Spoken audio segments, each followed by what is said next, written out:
Пайгамбарыбыз саллаллаху алейхи ва саллям исламды алып келген учурда пайгамбарыбыздын душмандары дагы жалганчы эмес болчу. Чындыкты сүйлөйт болчу. Херакл бул Абу Суфиянды соода менен келатканда кармап алып келип туруп, пайгамбарыбыз тууралуу сурайт. Ал убакта ал ыйман келтирбеген болчу. Мушрик бойдон болчу. Жалган сүйлөсө белги бересиңер деп туруп, артына өзүнүн башка ошол Маккалык адамдарды койду дагы алдыга отургузуп туруп сурады. Мада я'мурукум, пайгамбарыңар эмнени буйрут десе, айтып атат: "У'будуллаха вахда, ла тушрику бихи шай'a." Аллахка эч нерсени шерик кошпогула, Аллахтын өзүнө сыйынгыла деп буйруйт. "Ватруку ма яқулу абаукум." Силердин атаңар айтып аткан нерселерди таштагыла, эски салт саналарды таштагыла деп айтат. Жана я'мурукум бис-сала, я'мурна бис-сала, бизди намаз оку деп буйруйт. Ва сидq, жана бизди чындыкка буйруйт, чын сүйлөгүлө деп буйруйт. Вал афаф, беймуктаж болгула деп буйруйт, бирөөдөн суранбагыла деп буйруйт. Ва сила, тууган уруктар менен мамилени бекемдегиле деп буйруйт деп. Ошол Абу Суфиян айтып атат исламга кирилиштен алдын. Бул чындыкта болуш, бул мусулман адамга деле, мушрик адамга да буйрулган, бирок мусулман адамдар үчүн бул эң чоң бизге буйрулуна турган нерсе. Аллах Таала кимдир бирөөнү жакшы амалды чын дилден сураса, ошол нерсени жеткирет. Биз жанатан бери айттык, Аллах жолунда чындык болойлу, ибадатты ордунда кылайлы. Ар ким өзүнүн деңгээлин өзү билет дедик. Канча бошой аласыз дедик. Ошону кылыңыздар, Аллах Таала сиздерге сөз сыйлыгын берет. Анткени Аллах Таала иннама албетте сабыр кылуучулардын соопторун эсепсиз берет. Бул нерседе сабыр кылыш керек, бирок албетте бул нерседе да чындык болуш керек. Баягы ниет кылып койсоң, ниетинен соо алынат. Билесиздер албетте, иннамал амалу бин ниет. Бирок ниет дагы чындык менен болуш керек.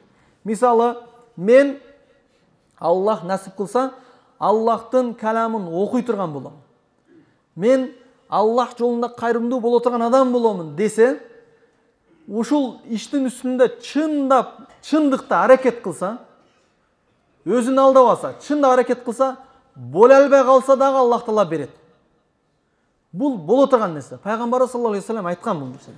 Анткени айткан: "Мен са'ала Аллаха та'ала шахадата би сидқин, баллагаху Аллаху маназила шухада, ва ин мата ала фираши." Кимде ким шахидтикти, Аллах жолунда дүйнөдөн көз жумуп кетишти чын дилден сураган болсо, ал нерседе чындыгы болсо, ал төшөгүндө жаткан болсо дагы шахидтердин катарында тирилет. Шахидтердин катарына кошот. Ошол эле сыяктуу мен Куранды жат ала турган болоюн деп аракет кылыңыздар. Боло албай калсаңыздар дагы, эгер чында аракет кылсаңыздар, анда берет. Бирок жанагындай эмес. Иншалла мен боломун деп туруп, ушундай адамдар деле бар эле. Бир агаларыбыз бар эле. Бир китепти өмүр бою көтөрүп өттү. Бирок о китепти өзү түшүнбөйт болчу негизичи. Аны башка адамдар билет эле. Жөн эле элдин катарында бул китеп окуйт деш үчүн гана көтөрүп жүрөт. Китепти көтөрүп жүрүш керек, мен ушуну түшүнүп, окумайынча, дүйнөдөн көз жумайын деп аракет кылып, ишке дагы, жумушка да көтөрүп чыкса жакшы, мисалчы. Кээ бирки агаларыбыз бар, өзү такси кылат, бирок Куран китеп жанында. Такси кылат, Рияз Солихин хадис китеп жанында. Окуйт колдон келишинче. Котормосу бар, эмеси арабчасын билбесе, котормосу бар, ушуларды окуйт. Иншалла аларга берет. Бирок жөн эле көтөрүп жүргөн болмосо, анда ал нерседе эч кандай жакшылык жок. Анткени ал нерседе бербейт. Ким чын дилден көтөргөн болмосо, чын дилден аракет кылса, Аллах Таала берет. Аллаху акбар, ла илаха иллаллах, Аллаху акбар, ва лиллахил хамд. Жамаат, убактыбыз жакындап калды. Биз иншалла ровно саат 7:30 намазды баштайбыз. Ошого дараттан кыжаат болгондор, иншалла аз эле убакыт калды.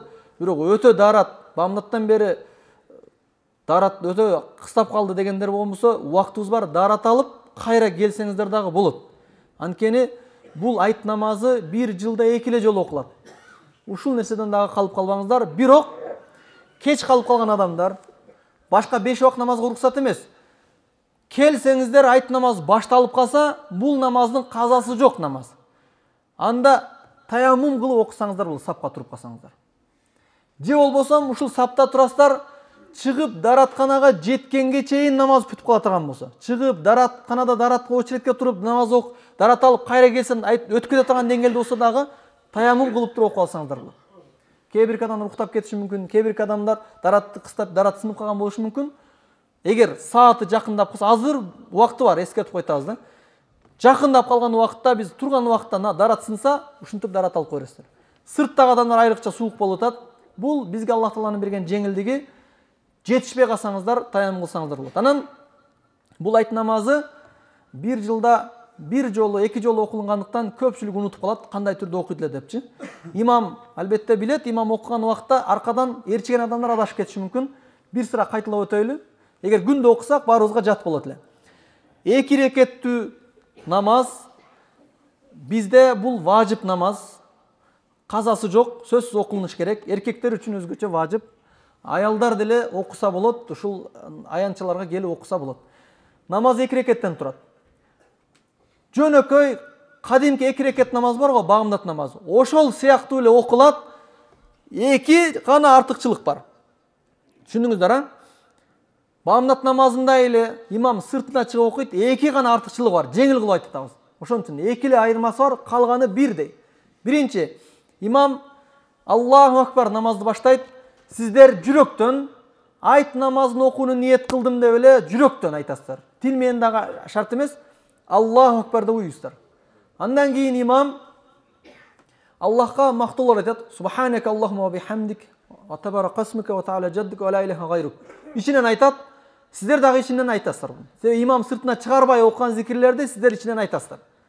Андан кийин Аллаху акбар, Аллаху акбар, Аллаху акбар деп 3 жолу такбир айтат. Аркасынан сиздер дагы кол көтөрүп 3 жолу такбир айтылат. Аябай кол көтөргөндү жаман көргөндөр бар, бирок айт намазында көтөрөсүздөр. Анткени бул айт намазында сөзсүз түрдө көтөрүлөт. Аллаху акбар 3 жолу, а? 7 жолу эмес, 3 жолу. Андан кийин Фатиха сүрөсүн окуйт, Алхамдуны окуйт, бир сүрө окуйт. Андан кийин кыска сүрө окуйт. Аллаху акбар катардагы адатынча рукуга кетет. Рукуну окуйт. Рукудан зүкүн тасбихен сами Аллаху лиман хамида. Кайра Аллаху акбар саждага барат. Саждадан олтурат, кайра саждага барат, мурдагыдай эле намаз. Кайра экинчи рекетке Аллаху акбар деп турат. Тургандан кийин имам Фатиханы окуйт. Алхамдулиллахи роббил аламин. Андан кийин кыска бир сүрө окуйт. Андан кийин ушул жерде көп адашат.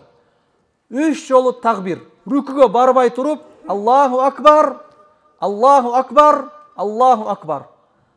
3 жолу руку кылынат. 4-үнчүсүндө Аллаху акбар рукуга кетет. Түшүндүңүздөр, жамаат?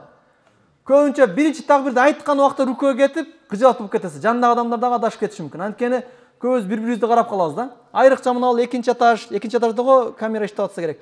Арт жактагы адамдар дагы адаштырып коесуз. Эгер сиз адашсаңыз, жаныңыздагы адамдар да сизге карап руку кылып алышы мүмкүн. Адам адашып кеткенде намазда хушу кетип калат. Намазга берилип окулуш үчүн адашпаганга аракет кылыңыздар. Андан кийин бул 2 рекет намаз.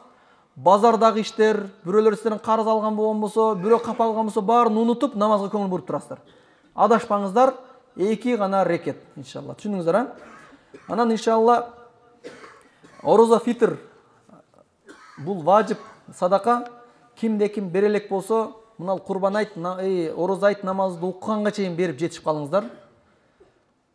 Бул болсо бере элек болгон болсо азыр берип, ич болбосо мечиттин жамаатына деле же болсо муктаж адамдар азыр мечиттин алдына деле келсе керек. Бул мүмкүнчүлүк болбой кетсе берип калыңыздар. Анткени бул садакай фитр, бул биздин 30 күн туткан орозобуздун кемчилдиктерин ушунун аркасынан толуктап кете турган садака. Аллах Таала баарыбыздын кылган жакшы амалдарыбызды кабыл кылсын. Алла такаббалаллаху минна ва минкум ва салихал амал.